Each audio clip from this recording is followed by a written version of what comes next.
Mary, perhaps you could give some, how would you say, national level context to the problem. I mean, what are we really facing when we look at amputation and critical limb ischemia on a national scale? And I know that there's some new legislation in front of Congress that we're hoping can help change things with regards to screening and getting people into the treatment pipeline.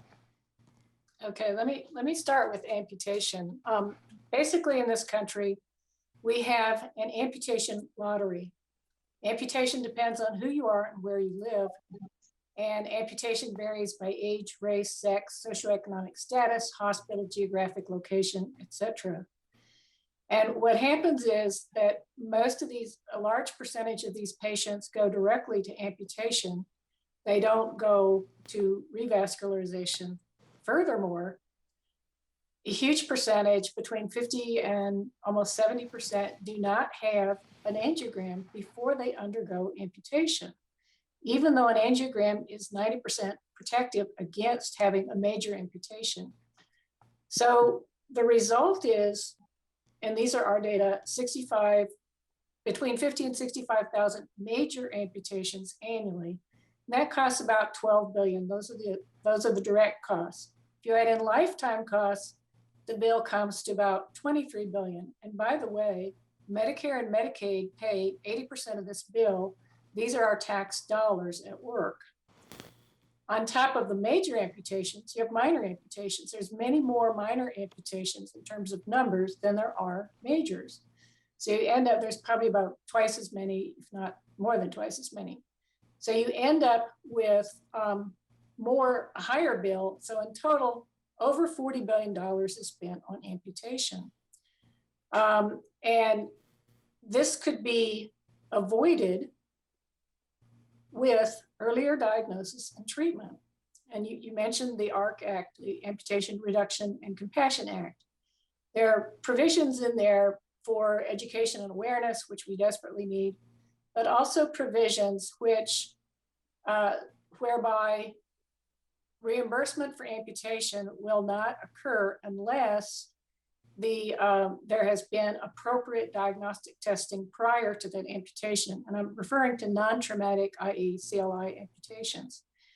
There's another provision which pays for screening.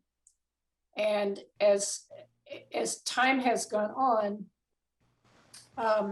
it's become more and more clear that one of the key factors here is that the disease is not diagnosed and treated until the very late stages.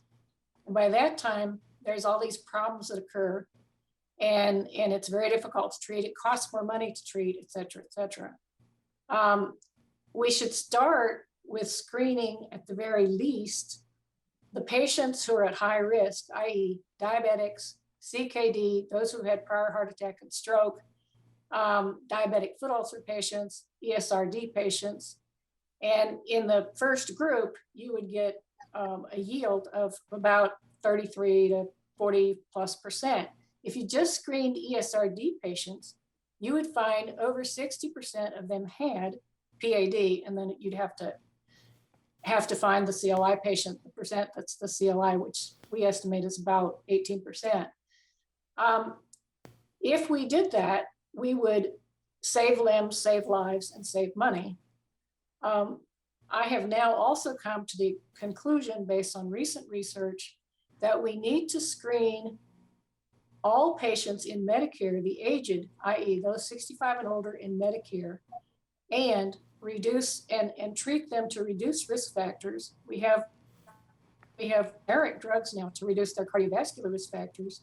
We also have drugs that have been shown to reduce major adverse limb events. And in some of these studies, MALE has included progression to CLI. So that's sort of probably a radical thought, but that's the opinion that I have come to after my recent research.